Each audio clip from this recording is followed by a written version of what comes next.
السلام عليكم. الحين من خلال هذا الفيديو سنوضح كيفية تثبيت أصياغ الحديد. نعم أصياغ الحديد في الخرسانة باستعمال مادة الإيبوكسي.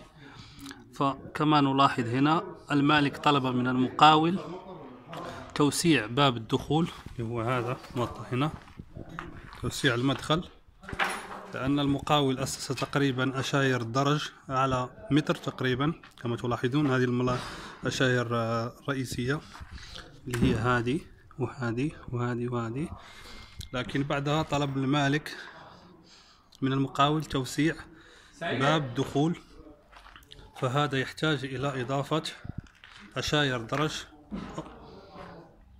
ولتثبيت هذه الأشاير نستعمل مادة الإيبوكسي. فكما نلاحظ هنا الصيغ تم تثبيته تقريبا اليوم، فلسه جديد، لسه الإيبوكسي ما ثبت. وغير هذا أنا ألاحظ أن تقريبا الشاير ما داخل كثير في الميدة، يعني تقريبا في حدود 10 سنتي. فهذا الفيديو عملته للتوضيح كيفية تثبيت الحديد مع الخرسانة باستعمال مادة الإيبوكسي.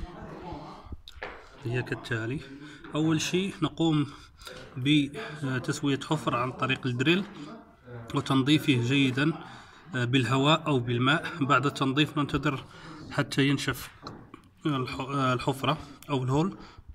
بعد ذلك ناخذ جهاز الضخ ونحط فيه مادة الإيبوكسي ونضخه داخل الحفرة، وبعدها ندخل الصيغ أو البارز،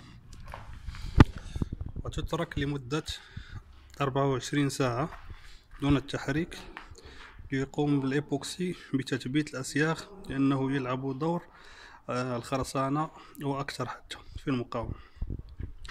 وهذه هي العلبة تبع الإيبوكسي. فهناك أنواع عديدة، هذه نوع من الأنواع وشركة من الشركات، فيشترط أن تكون خاصة بتثبيت الحديد في الخرسانة.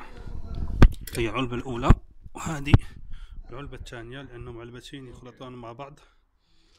ولا يجب تعرض هذه العلبة للهواء، لأنها إذا تعرضت للهواء فتجف مادة الإيبوكسي ولا تعود صالحة للاستعمال.